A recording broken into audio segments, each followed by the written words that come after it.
Question, do you consider yourself to be submissive in romantic relationships? And I mean like actually submissive. I love my dog. I love my family. But like as far as like the closest love I think of having a child is like the love I feel for my partner. And it's scary for me to think that it'll change once I have the child.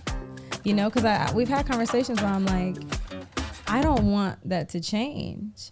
You know what I mean? Like, I don't want your needs to not be met because now I have a little person that's going to take up more of my time and is going to need more than you. So in your romantic partnership, you baby, you are a servant to, you are a lover, you want to be a step ahead. Why are you laughing? These are your words. Because it sounds insane. Because I know it is my words, but it sounds crazy. Relationships and submission and being submissive is like, it's like an 8 count. Know that dance. You better know that 5, 6, 7, 8. 1, dishes clean. 2, laundry. Jasmin Brown, aka Watch Jazzy, is here to break down the art of submission and why she thinks it's deeply misunderstood. So let's get into it. Welcome to Lovers and Friends. I'ma take you on a trip, baby. I don't pretend. I said, lovers and friends. I'ma hold you down to the end. I said. Hi there, lovers and friends. Welcome to Lovers and Friends, the podcast. My name is Shan. I am a public-facing sex and relationship educator with an educational background in sexology, psychology, and journalism. I've been working in the space for 15 years. So if you're not familiar, here's how this podcast works. There are people who I follow online or that I come across that I am nosy. You know, I want to know what's happening in their sex life, in their love life. I want to know what's top of mind for them. And so I DM those people and I'm like, I have this podcast. We talk about sex, love, and relationships. If you could choose any topic under the sun in the intimacy universe, what would that topic be? And usually when I approach people, because I follow them, you know, I have an idea of what they're going to pick in terms of sex, love, or relationships. I also have an idea of the tone of the episode that I'm probably going to get out of that person. So Jasmin Brown, aka Watch Jazzy, is someone that I've followed, I couldn't even tell you for how long, maybe 10 years. From what I've seen of her brand, Jasmin and Submissive Woman didn't really seem to align. And it was a moment. And I know when I have those that I am onto something, and that furthermore, there is work that I have to do, and that this person is graciously giving me the opportunity to do a lot of learning and unlearning through them. And I want to take them up on that offer. And that's exactly what this episode is all about, because I'm going to be honest. When I hear the term submissive woman, this is what I assume. My name is Monica, and I live to please my husband, John. We have a traditional marriage, and I'm the man, and I make the rules around the house. So I like my husband to pick up my clothes because I like pleasing him. Anybody who's been with a woman knows they don't know what the heck to wear, right? Yeah, I would say 98% of my day evolves around my husband. So in knowing that I was holding on to some limiting beliefs around women who identify as submissive, I wanted to redefine and broaden my definition. So I had to just Google what actually is a submissive romantic partner. And after coming across way too many cringy definitions, I did find this one that's simple and clear from my friend Hafiz, who is one half of the men's empowerment brand, The Roommates. Most people will agree that submitting is accepting the authority or will of another person. Yes. Sub means under. Right, submarine is underwater. You know, subpar is is under. Yes. Mission. I view submission as coming under someone's mission. Okay. And it's a choice. Yes, I like that. Slavery is forced. Yes. Submission coming under someone's mission is a choice. So with judgment out of the way, or as much as possible, because as I edited this episode, I definitely was like, oh, that's a Judy moment right there. But with judgment out of the way as much as possible, given where I'm at today, I was able to invite a lot more curiosity into this conversation. And that's what you're about to listen to next. Someone who just wanted to know, what does it actually mean to be submissive to your man in a relationship? What does it look like? What does it feel like? What is your day-to-day routine? Obviously, what does your sex life look like as a result of this dynamic? And Jasmin was, again, gracious enough to sit with me and to answer these questions. And I'm really grateful. And so let's get into it. I know. I don't know why you're feeling away. Why? What do you mean? Look at you. I should be nervous. No, why? Because if I ask stupid questions, if I step on your Never. toes. Never. I'm so nervous because I'm like, oh my gosh, what are we gonna unravel today? Even though I know that everything we talk about is gonna be needed for people to hear, especially from me, because you said I would never think you would be like that. I would not. And that's interesting to me.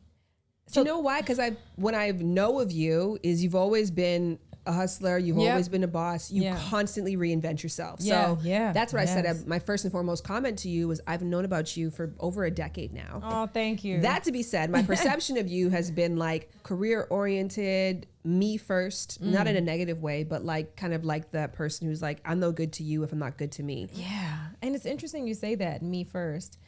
I'm not even like that. I think that it seems like that because of how I hustle, but even when I hustle, it's not even for me. All right, so let's bring it back to the basics. What is the art of being submissive? First step is get with somebody who wants what you have to offer. I think love and submission is a tailored fit. It's not a one size fits all. So I can only tell you what it means to me. Now for me, it's complete selflessness. I am satisfied in serving. I'm a servant. And I watched my mother serve all my life, and it was rain, sleet, or slow. I think we talked about this on the phone. My mother's love for my father wasn't conditional. It's not my responsibility, but it's your joy. It is my joy. I love to see him eating the meal that I cooked. I love seeing him sleep easy. Like every night, like clockwork, I scratch this man's back to sleep. And I know when he's asleep because I can tell when his breathing changes. And some people might think that's psychotic, but that's like, I just know that's when I'm like, oh, I can stop now. But I find joy in being your rest. And it shouldn't be conditional. A part of that lack of conditions too means that you do your duty joyfully regardless of what's being done for you. That's it. I do my duty joyfully regardless of what is happening to and for me. Now some days I might be more cheerful than others because I have my own stuff going on. And there's times where it's like, I don't even want to say what's going on with me because again, I know how to deal with me and my pain. I'll cry in the shower and keep it moving, But in the art of submission for me, because I can't speak for everybody, is being joyful about it. That want of, and I think not even just a want, the power of knowing that you have the power to make someone's day better. And that's a choice. And easier. Yes, better and easier. That's a choice that you have to make. I always make the choice to do it. I like to give. I like to allow my person to lead. They know, especially like when it translates in the bedroom, I like to feel dominated. Riding dick ain't always my favorite position because I like to be taken advantage. Oh my gosh. No, I don't like to be taken advantage of. I like to feel. That's okay. I like to be degraded. Yeah. Those are languages that I like and I accept. I do, but if I'm comfortable and if I trust you. So just know what that means. Know that dance with your partner. I think of relationships and submission and being submissive is like, it's like an 8 count.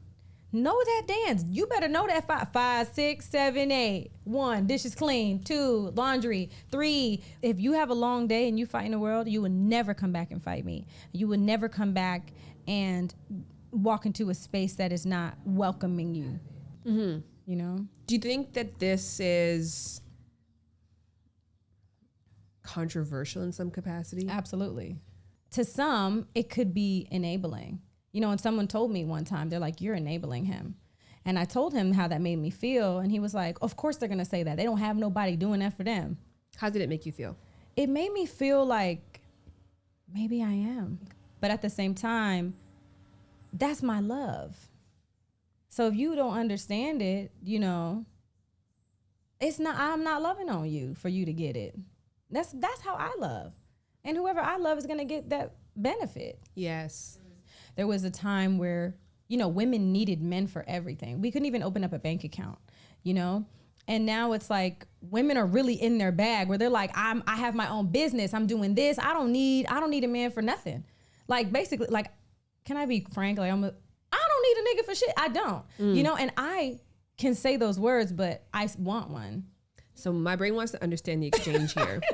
Because, know, and this I'm could all be, over the it's place. not, no, you're doing great. But because I told you, I'm gonna ask a bunch of stupid questions. Yeah. Because this dynamic, I think, like my relationship with my partner is very egalitarian. Like we're equals. Like I don't ever feel like I'm giving for the sake of giving, and I'm not receiving for the sake of receiving. I'm receiving being like, well, I deserve this, and I'm giving being like, you deserve this. So there's that exchange happening. So you speak on, you're like, you tell him the things that you need, Yeah, and the things that you feel like you deserve, you'll say that? 100%. How will you say that? I need you to step up in these areas. I need to not worry about this. I need to be able to take my brain off this thing. I need more affection. I need more love. If we're going to be sexual, here's the things that I need to like feel more sexual. And in return, I invite that. Like, Yeah. So we have a lot of conversations. How does he receive it well? I think everybody has a problem with being told that they're not doing enough because we always go to like, well, I'm already doing X, Y, and Z. Right. So I think that there can be, I wouldn't say that he's always arms wide open, but he always adjusts. But so I guess when I'm listening to your relationship style, I'm like, if we kind of broke it down into like to-dos specifically, like what does a submissive woman do for her man? Everything. What does that mean? You know, like packing his bag, unpacking his bag, just making sure all the things that he wants. And like, I pretty much read his mind. So it's like, if I know you and I study you, like I know how you are in the morning, I know how you are about midday, I know when you're in this mood, what you need. Like before you can ever ask me for something, I'm already on it. I mean, he's spoiled. And you know, when I talk to my girlfriends about it, they're always like, oh, how you guys doing? And I'm just like, girl, he's rotten. I'm like, he's spoiled rotten. Like he's rotten, but I love that. Like I want him to be there. I think my biggest flex is how I treat my man. You know what I mean? And my biggest flex should be how I treat myself, which is, so it's kind of fucked up. It's kind of messed up. What are you getting from all that you're giving? What are you asking for in return? You know what's interesting, and you saw my reaction when I was like, you say that? You asked for that? You know what I mean? I think that I have gotten better at saying the things that I need, but if I don't get it the first time, I don't like to say it again. So would you do what you're doing for a broke dude? What do you call broke? Requires your financial support as well. No. I mean, I think to be broke, you can be Still a great lover, still very romantic, still very emotionally supportive. But I'm just like asking about, I wouldn't even know that. I wouldn't even know that he's all those things. Because I think there's a lot of people who are financially stable who are broke-minded, and I can't get down with that either. So let me just clarify the question. What are the requirements from a man to bring to Jazzy in order to get this level of love from you? I think it's how you make me feel. I have to feel safe with you emotionally. You have to excite me. I need edge. So all this cute, soft shit that I need him to be emotionally this, I do need that. But I also need some edge. And I also need a man that is like, you know, like I am a submissive. So like, in a way, my love language in sex is like, I like for you to tell me what to do. So sometimes it's like, Jazz, sit your ass down somewhere. It's like, oh shit. What'd I do? Let me sit down, you know? But it's like someone who is a very, you know, you can be emotional and be soft and things like that, but I still need you to have a little sprinkle of that edge. Do you need an alpha male? Yes, only. And, you know, and I think men are confused on if they are or not. And if you are confused, you're not one. Mm. What is an alpha man? I think in my experience of an alpha male, it is somebody who is respected, you know, walks in the room and everybody just kind of like feels their presence. Some people can interpret submissiveness as like anything goes, like I'll put up with anything. No, No way. I mean, like, I think anything goes for sure if you're comfortable with the person. Because I'm doing shit I never did before. I'm just like, I would have never done this, but you know what? I'm comfortable with this person and I feel safe. Do you have an example? Anal. You're like, have an example? Yeah, that.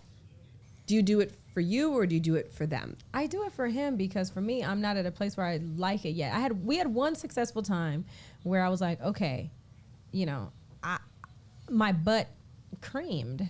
It was like, oh shit, like it was like creaming. I don't know what the fuck that was, but it was like, it was weird. Yeah, I don't know the science of that in particular because Yeah. your butt doesn't lubricate in that way. You could shit on the So it person. was booty juice. It wasn't though. It was clear. Yeah. Yeah, that's fast. I'll have to get back to you on that.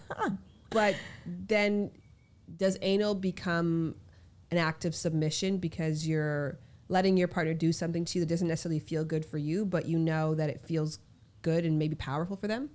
I think it feels more powerful for them than it feels good because you're getting nowhere. It hurts. It's like, okay, like if he wants to, But he can still orgasm from it. I think it's just the butt is just so tight and so untouched. And I think it's the fact that nobody's been in there but him is like the power of that. Like that's my asshole. Like ain't nobody been in that shit but me. That shit's mine. Do you get pleasure because you're giving him an experience? No, I actually like a finger in the butt. No, from like anal in particular. Oh, like what's the incentive for you to do it if you're like, it's not my favorite thing, but I do it because X? I think I just do it because he wants it. And I think like when you come to me in a space where it's like you're very masculine and it's just like, give me that ass or however you say it to me and you're like, ooh, like I like that shit. Like tell me what the fuck to do. Tell me what to do. I like to be told what to do. You know Even what I mean? if the thing that they want you to do, I don't want to do it. Yeah. That's traumatic too. I don't know, but like because it's him, I trust him. I guess because we have all these like, and I hear when you're talking too, like you're listening to how it sounds, then reflecting on how it feels for you. Yeah. Because the feeling might be that's my truth. Yeah. It might sound a certain way, but also too, we're talking about your relationship in a very specific, narrow lens. Mm-hmm. We're not talking to him, one. Yeah. And two, we're not talking about the full breadth of things. So when things are multi-dimensional, multi-tiered, it makes sense within it, but we're talking about it siloed off. So you're like, oh, I want to soften it. But the real truth might be like, I do whatever he wants me to do, as long as he asks me in a way that makes me feel like a dirty bitch. Yeah. I'm not saying that's your truth, but. Right. No, I love that. Yeah. Yeah, I do whatever he asks me to do and say whatever he wants me to say in that moment. But I love that. That's like my shit. That's your kink. Yeah. I feel comfortable enough. And then just even like, you know, just to even take it there, I come from a traumatic Sexual past. yeah, where like it's very sensitive for me because like the shit that was done to me in my past, but like I'm comfortable enough with you to let you do that. You know what I'm saying? Mm-hmm. So it's just a level of trust for me.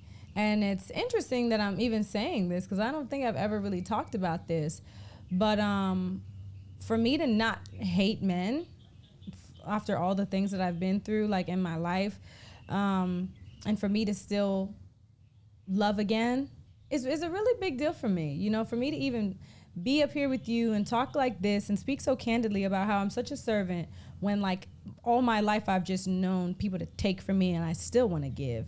It's very interesting. But you look like you're getting misty-eyed. Is it misty-eyed?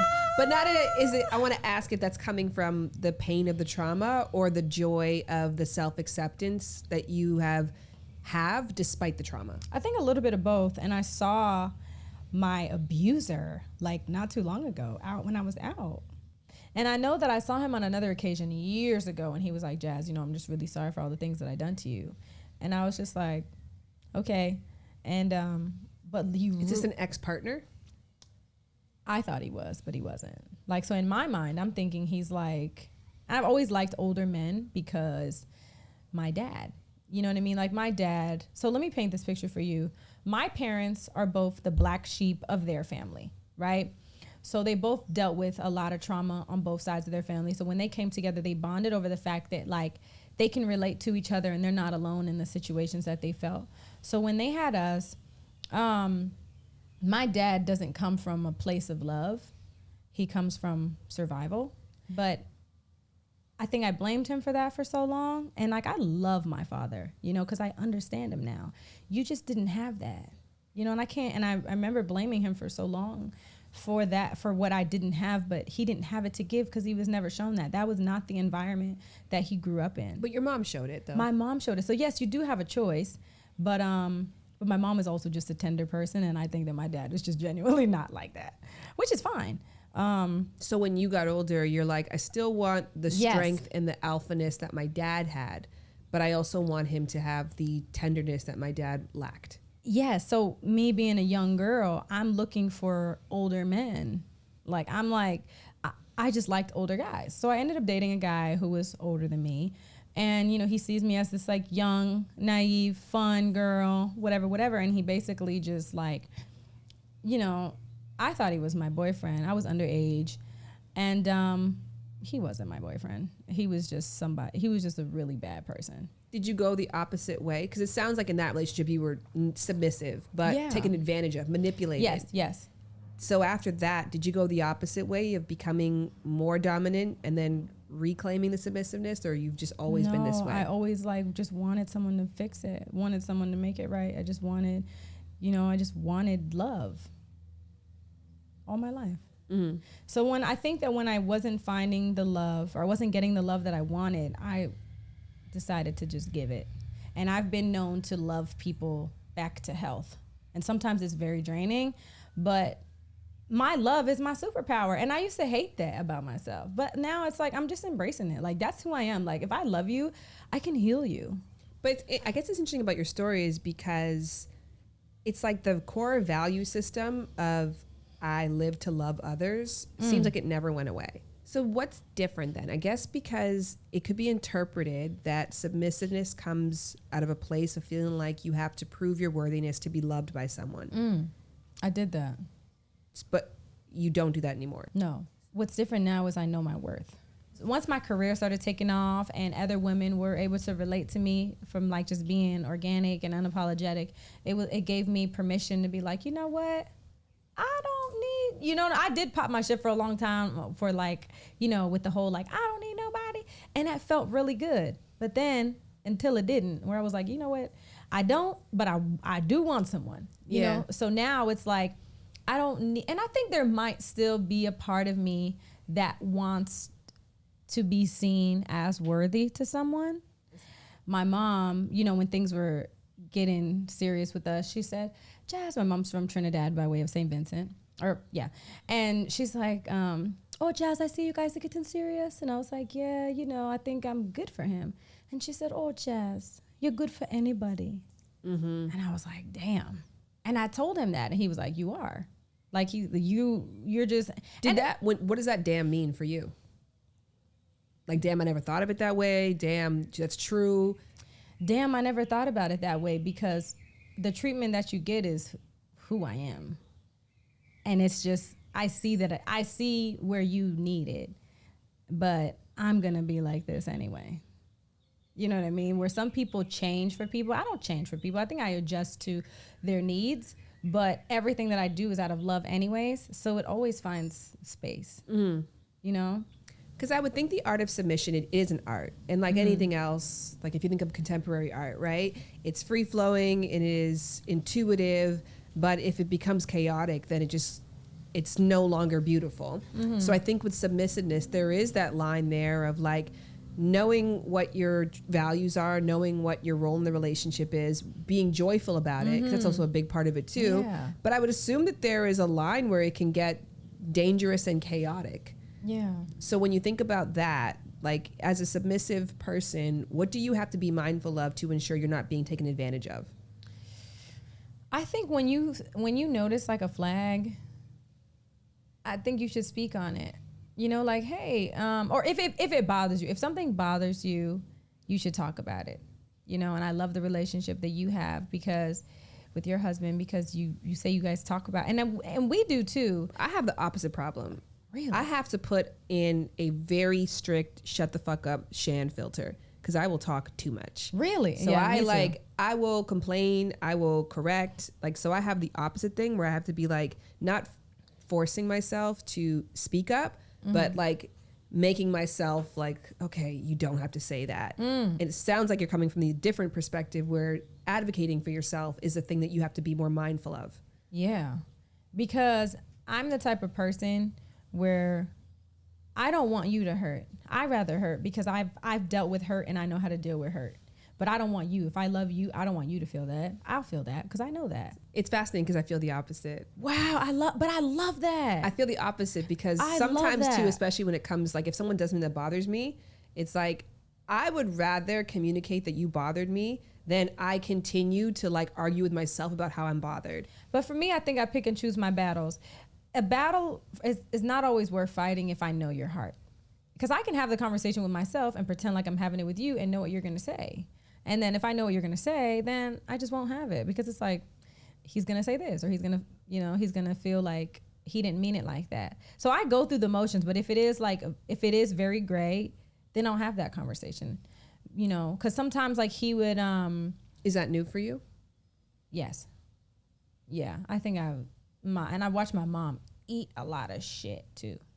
And I think that in a lot of ways that like my mom, the things that frustrate me about my mom, and I love her to death, like I find myself being that way too. Ugh. But it's like, ooh.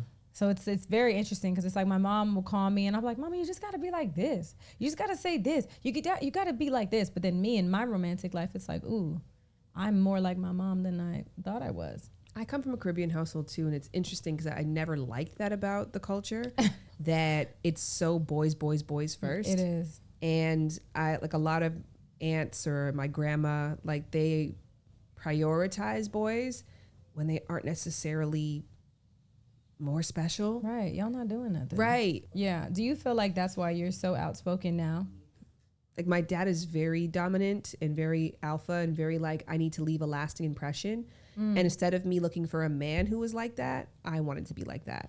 So it's similar to, I love that. because you had a dad who had these qualities and like you were looking for qualities like your dad so that you could be like your mom. That was good. It's interesting, right? Yeah, it's true though. So for you to say that you wanted to be more like your dad, that's interesting to me because a woman isn't supposed to be soft and delicate or whatever the hell. But if you're just not that, not to say you're not, but if you're not that, then you're not that. No, I'm not that. Right. I know that about myself. But like, do you think that it takes a certain, because different people bring out different sides of you. Do you think that just... I don't think it'd be possible for me. I think even when I was listening to you talk about like you wanting a man to like who's got that respect level, a man who like, is that leadership role. My entire life, I cannot do people talking down to me. So I don't do well with authority. So I had bad relationships with teachers, bad relationships with coaches, and even my parents. Like there had to be like the equalness, the egalitarianness. And I also can't stand people talking up to me.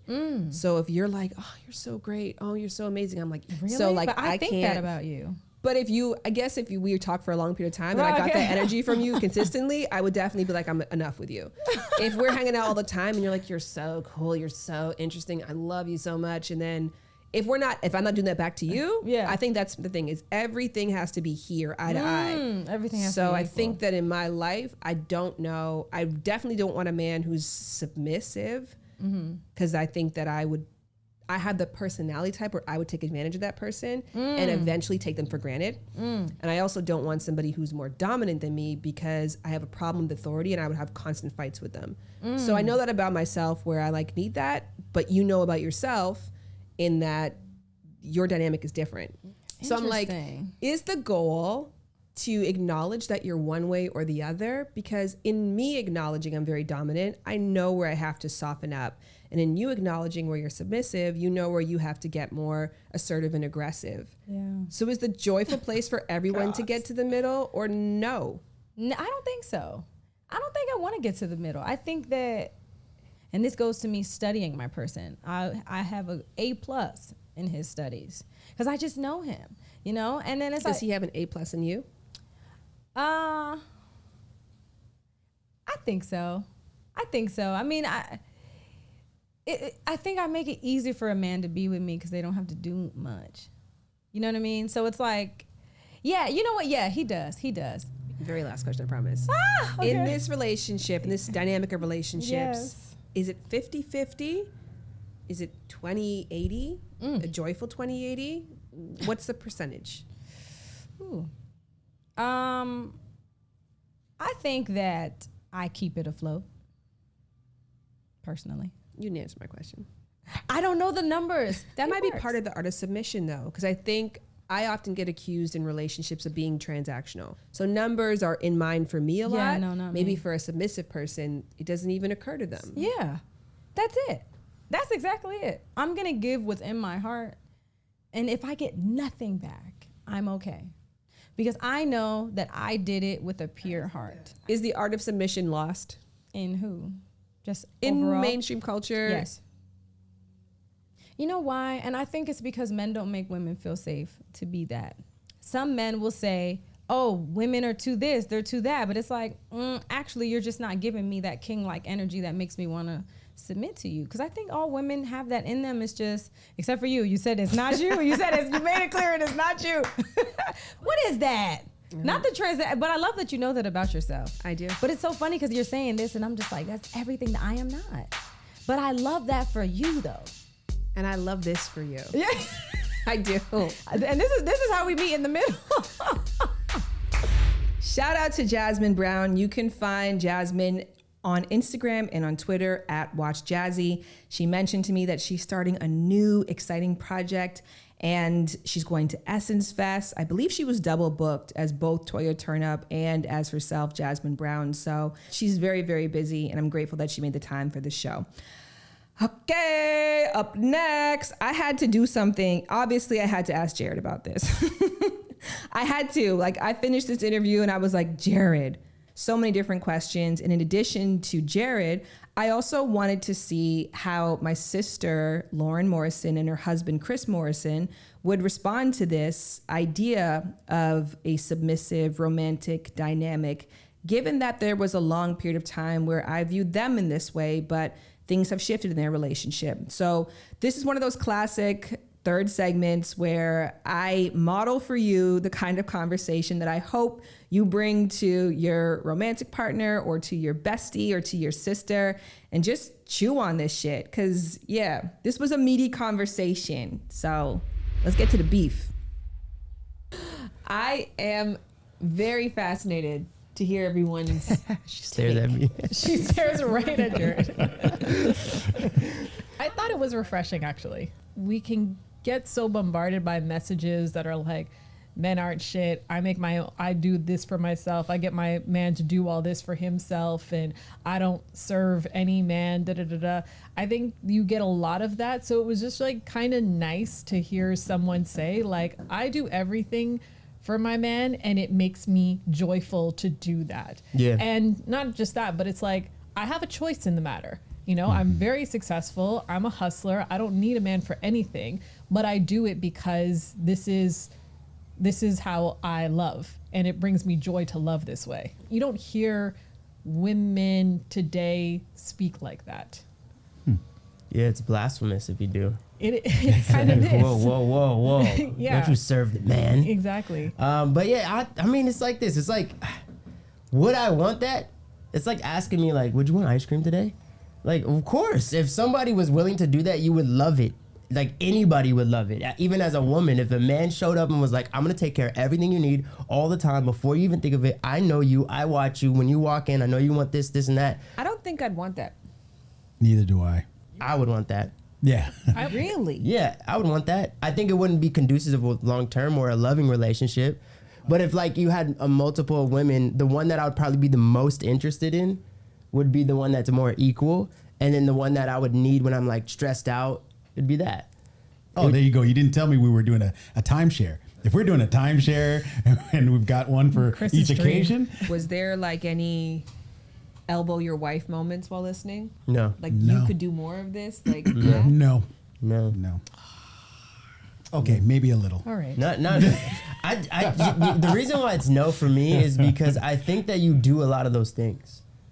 Like, I know you distance yourself from it a lot, but I don't think that you're not that person who's giving and loving and serving. But maybe it's not giving and loving and serving in the traditional female sense of like, I make Jared's dinner every night, or you know what I mean? Maybe, or I make sure his laundry's done, or all those kinds of things. So maybe it's just not in the traditional sense, but it's in a way that Jared feels served. Yeah. I felt the elbow moment from you, the invisible elbow moment, when she was talking about conflict. How it's like, I can pick my battles better. But you do. Now I do. Maybe in this. Well, I don't know how you say that though, because we're having a great day apparently. Because if we ever get into an argument, you're always just like, every 3 days. When was the last time we got in an argument? When was the last time I said it? We were in a good stretch. Okay. But every time we do get into an argument, you're like, it's different if this wasn't happening every 2 weeks, you know? So yeah, but that is true. But you also are displaying that you don't have as many issues. So I don't know. Look how happy he is. Enjoy it. Why do you gotta go? Why you gotta fight though? every 2 weeks. Why can't you Can I just get my feet underneath myself? These are the quotes. So that's why when she was talking about picking your battles, I can imagine you listening and being like, no. So can I say why I thought it would be interesting for us to talk about this is because on a spectrum, I viewed this originally like Jazzy and her partner on one end of the spectrum, you and I, Jared, on the other end of the spectrum, and you and Lauren in the middle. What makes you say that? Interesting. Well, I think we talked about this offline, which I was like, that's illuminating to me. But I used to look at your guys' relationship as a much more traditional gender rolled relationship. Yeah. Oh, that was it. Well, I feel it's offensive now, so I'm just like, do I get my paddle out? It's not offensive. It's not offensive at all. You know what? It's interesting because I think, if I'm being honest, there was this sense of me that was listening to Jazzy speak and kind of miss that version of myself a little bit. I think especially when I was on maternity leave and Chris was going to work, we really went like deep into traditional roles because it was like, you go to work and when you come home, you don't have to worry about anything. You'll never have to worry about laundry. Food will always be on the table for you. Your kids will be, so all you have to do is come home and spend time with your son or your son and daughter. So I very much was leaning into that. And then when I went back to work, it was like, okay, hey, now I'm doing what you're doing. And I want to see but my obligations haven't changed.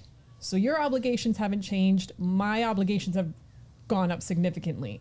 And that's where I really started to feel the imbalance of it all. And then I think that we got to a breaking point where I was really struggling because of what I deemed as the inequity of our relationship.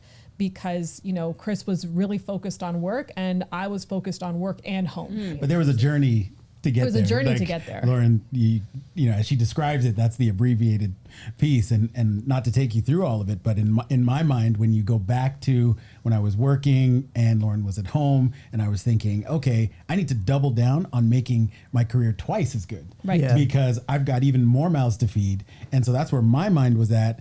And that's where, we got into that sort of space where, why am I going to spend more time doing dishes and doing these things? And by the way, I would still do those things.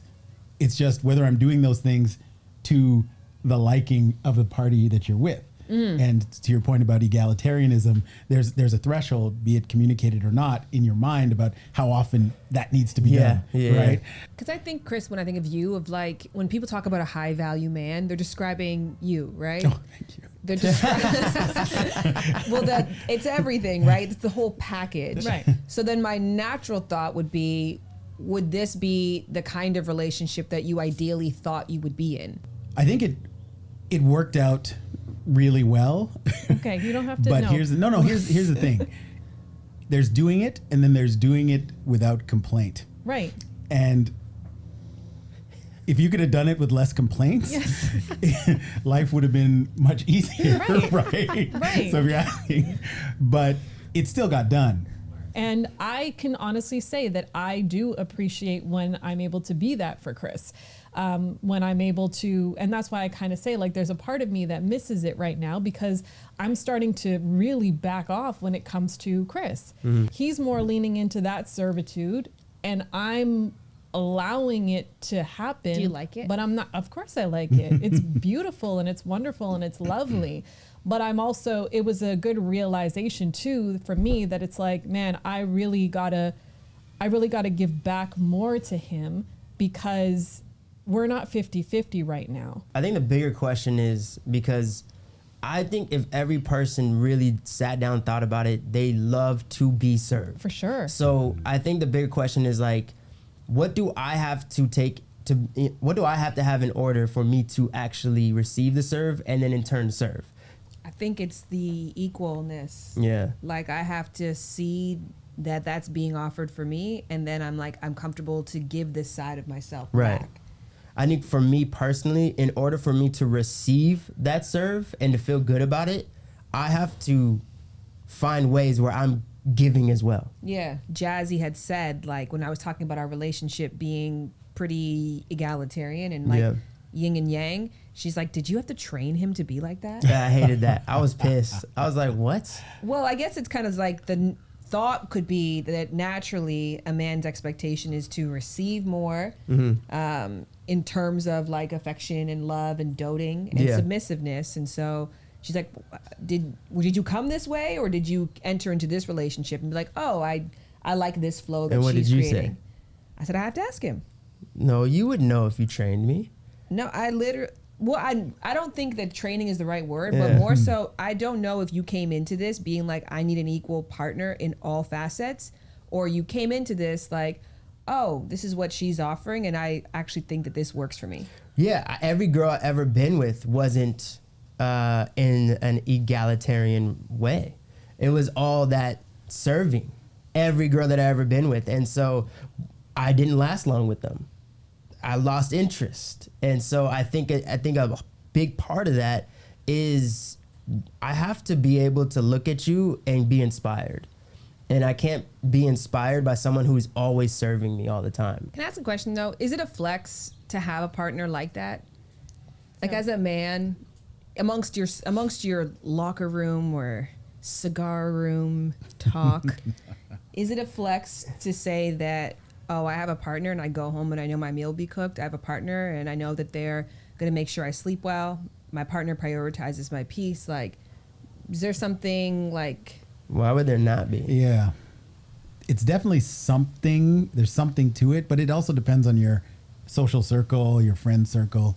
But there's a value that men place on peace and having those things done. Even on the reverse side for women, if you had a man who was like your little puppy dog. I don't think it's a flex. Come on. Are we blind right now? Exactly. With the whole pop culture? I think that women would not look at it like I want your man. They'd look at it like, oh, you got a sucker. You hear it in all the songs nowadays. You hear it all the time. Like there is a portion of the population who does use that as a flex. Let me paint a picture, okay? Lauren, we have a party with a bunch of women, right?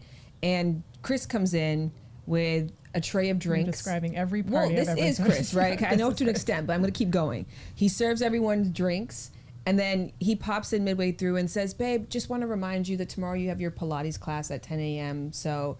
just want to let you know. And then Chris leaves. A corny dude. And then, that's not what I'm saying. Everyone's partying. Oh my God. And then he comes in and says, hi, everyone. Just want to say goodnight. I'm going to go to bed. But, babe, when you come to bed, I'll wake up and I'll still rub your back. But thanks, everybody, for coming. I hope you had a great night.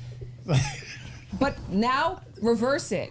Yeah. If Chris, your friends are over, and Lauren did that exact thing, is there not something where your friends would be like, oh, Chris... You got a good one. Of course. Oh, yeah. It's fine. And you think all your friends would hackle if a guy did that? Yeah. I don't think so. I think they'd be like, girl, wow, you talk to got my dude, or whatever the case is. Yep. They would go home and like You got say a good something. one. And then in the parking lot, they'd be like, Lauren's husband's a bitch. She would go back to her husband and be like, you'd be like, what's your next man? Give us some drinks. Exactly. Remind her of the thing. This is serving. What are you doing? So then final thing, then Lauren, for you in listening to this, were you like, oh, I actually felt inspired. I did. I actually did feel inspired by it. I felt inspired to kind of return to giving that kind of love to Chris that I don't think that I've done such a good job of since we moved to LA. Your whole life, you have been criticized by our parents for being the person who is too submissive to people and does submit. And when you guys got first into the relationship, that was like a big concern for my family of like that. So I wonder if too, like you naturally are more of this person, but it was never encouraged in you. So maybe hearing somebody claim it in a way that was celebratory felt like, yeah. It feels refreshing. Yeah. I naturally do put others' needs before my own. And I've had to switch that and fight to put myself more in the forefront. I'm happy to serve Chris because I can also bring my whole person to the relationship. So that means like I don't need to hide if I feel shitty or if I feel like a failure or if I'm sad. I don't need to hide that part of me. Well, then you're welcome. Okay. Yeah. Just came out of this year. You're welcome, Jared. I was the one who gave you the compliment first. Well, I don't know. I was just following Chris's lead. We're all saying you're welcome. And thank you. You can follow my sister, Lauren Morrison, who used to be a major contributor on this podcast, but has gone on to become very successful as an executive coach.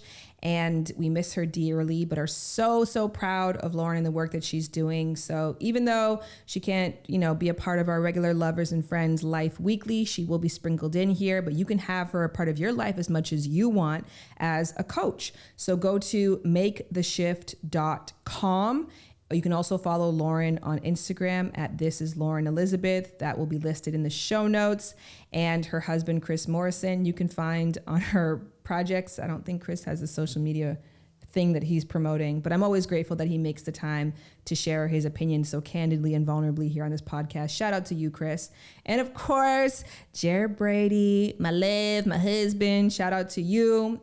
Jared is just my favorite person. And if you want to invite some joyful people into your life, listen to Jared and some of his favorite people on his podcast, which is called Enjoy the Podcast. Also, that will be listed in the show notes. Next week on Lovers and Friends, the podcast. Because the common piece of advice is to fall in love with your best friend. Why is it the best advice possible and also the worst advice possible? Best advice because you literally know everything about them. You know their intentions. You know, like, dang, like this my ride or die. Like, you know what I'm saying? I can really see a future with you. The worst thing about it is just like, dang, you could possibly lose out on somebody you really, really love. That was that as a best friend. You know what I'm saying? I so was it's gonna like, say exactly dang, that. like if we possibly don't work out, there's just no way I could be friends with her or see her with somebody else because it will break my heart, you know? So stay tuned for that and take care of yourself in this highly emotionally charged, uncertain time that we're in right now. I hope that this podcast brought you some joy and gave you insights that could be positively impactful for your intimate life, a space that I deeply, deeply hope brings you a lot of joy. Lovers and friends. I'ma take you on a trip, baby, I don't pretend. I said, lovers and friends. I'ma hold you down to the end. I said,